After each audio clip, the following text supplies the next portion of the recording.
So in today's video, you're going to learn all about improving your aim in Black Ops Cold War. When it comes to this video, there's a lot to cover, and by the time it's done, I want your aim to already be improved. So here's how the video is going to go. First part, we're going to adjust some settings to make the game feel a little better. And then more importantly, we're going to be setting up a practice that you can do not only to warm up, but to improve your aim when you play Cold War. And of course, while we're doing this, I'll be giving you some tips and exercises as we go. Anyways, let's get right into it. Hope you enjoy the video. And so here we are in the controller settings. These are my sensitivities. I do play at a higher sensitivity. However, I will say that there is no best sensitivity. You just want to make sure not to have it too high or too low. Then there's response curve type. Honestly, I don't want to mess around with this. So if you're thinking of changing it, I wouldn't. I just keep mine standard. And then down here, we're going to spend a minute on this. This is target aim assist mode. Now, if you really want to know the difference between these, which some players really want to know, standard and legacy are going to have a larger area that the aim assist affects. And then precision and focusing are going to have a slimmer aim assist box. I'm going to put the screenshot here of Exclusive Ace's video. As you see here, standard and legacy have the larger box. Precision and focusing kind of have that smaller box. Now for me, it comes between two different choices. For me, it's either legacy or focusing. If I haven't played the game in a while and my aim is kind of weak, I put on legacy. Meanwhile, if I'm warmed up and my aim is on point, I'll put on focusing. Lastly, there's one more thing, and this is probably why aiming doesn't feel as responsive for some of you guys, and this is the minimum input threshold. Both of these I will set to a 1. What this means is that this is like the amount of nanometers basically that you move your stick before it receives an input. So setting that all the way down to 1 is going to be their most responsive input. However, if your controller suffers from something called stick drift, where the stick moves on its own, you may want to bump this up to like a 4 or a 5. Now here we are in the graphics settings. There's a couple things I just want to change with this before we get started on practice. One thing to take a look at is field of view. You don't have to increase this, but I would recommend playing around with at least 90 or 100 and just see if you like it. What happens with this is that a higher field of view is going to expand how much you can see. So if you go to like 100, for example, you'll be able to see more on your screen. And then at the bottom, this is a must-have. Motion blur, disable that just completely. And don't even ask why, just disable it. Thank you. And now with those settings, let's get started on some practice. Here's how to set up a custom game that you can use to practice your aim. You need to start by going all the way down to the bottom. My face cam's covering it, but it says custom games. Change the map to something small, whatever you like. Nuketown is great. Raid is great also. Change the mode here, set it to free-for-all, make sure it's on free-for-all. Then you want to go down to bots and players and add as many bots as you can. Then we're going to go to edit game rules. We're going to go to settings, win condition, whatever, set that to unlimited, and then set the points to unlimited or however much you want. Basically, 1 point is going to be 1 kill. So if it's set to 350 points, it's going to be 350 kills. Next, go down to the advanced section and press RB or R1. Go to the health here and set this to as high as you can. This should be 200.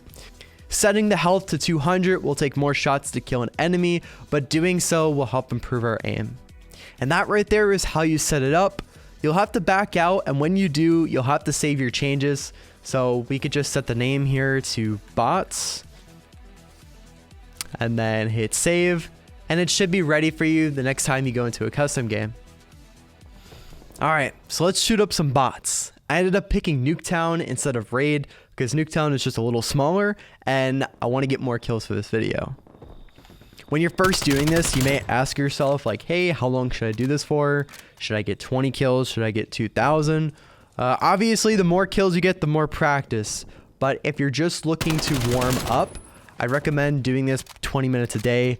For me, that's about 200 kills that I'm getting.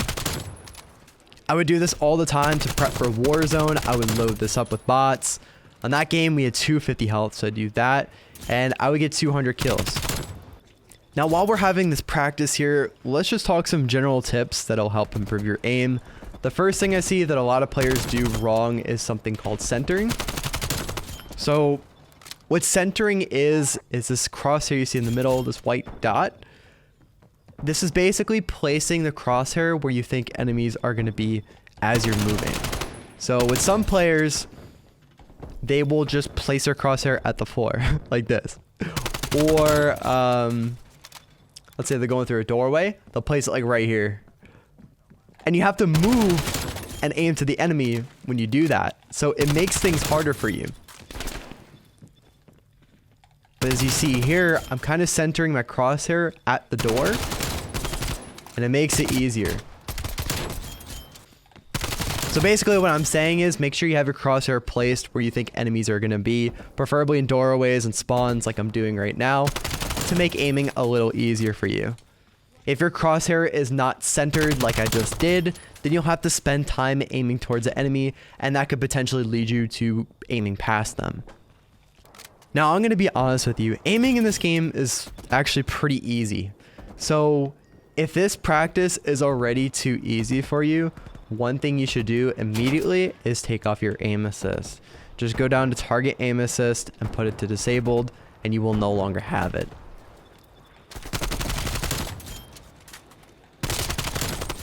For some players, this may be a night and day difference in difficulty. I know for me, the first time I did it, it was. But when you practice without aim assist, this is going to be practicing your true controller skill. And hell, even if no aim assist gets too easy for you, here's what you can do to make it harder. Load up a class with a bullfrog, put on extended mags, and put on the laser that gives you the tightest hipfire. And what you're going to do is you're going to go around getting hipfire kills only.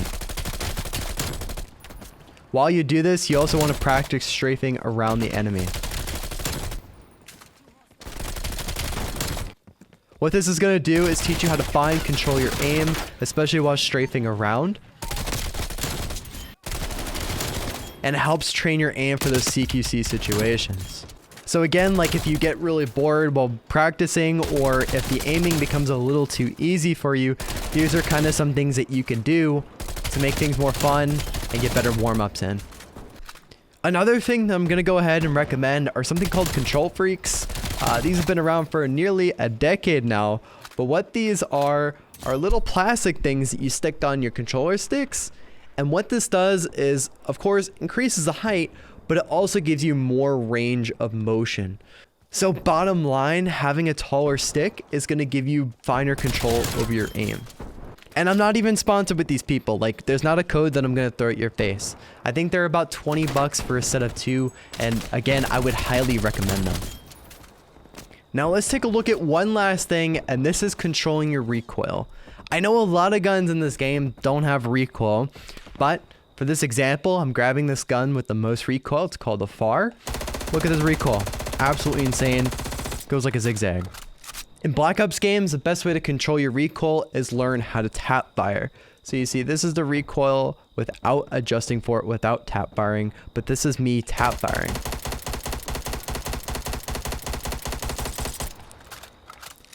And as you can see with that, I was only doing 2 or 3 round bursts. So if you learn to kind of burst fire when you shoot a gun, especially the FAR, you're going to get a lot less recoil. So with Modern Warfare and Warzone, when it came to recoil, the best way to control it was to just slightly pull down the stick. But with this game, it gets very, very hard to do that. So with Cold War, I would recommend just keeping your right stick at the same level and burst firing when you shoot at someone. Just like how I did there. And now this next thing I'm about to say is probably going to be the stupidest thing you've ever heard on YouTube. But if you do an extra long practice, like let's say 1,000 kills, 2,000 kills, make sure you get a good night's sleep. I say this because if you don't get a good night's sleep, most of what you learned from yesterday is going to be thrown out the window. So that 1,000 kill practice that you did, you're not really going to retain that in your head. You can look this up. It's called memory consolidation.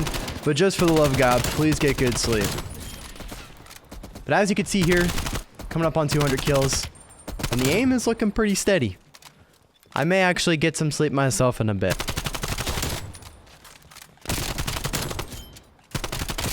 So with that being said, I'm probably going to wrap it up here. I really have no more tips to give you other than to do this practice. So that is going to wrap it up for the video. I really hope it helped you out because sometimes Cold War can be rough. I know that. And I wanted to make this video to help you improve. Now, a quick announcement before I go. Only 1% of my viewers are subscribed to the channel. So if you like what you see, feel free to subscribe and hit the bell to stay tuned for future videos. Again, hope this video helped. My name is Wetzel, and until next time, peace.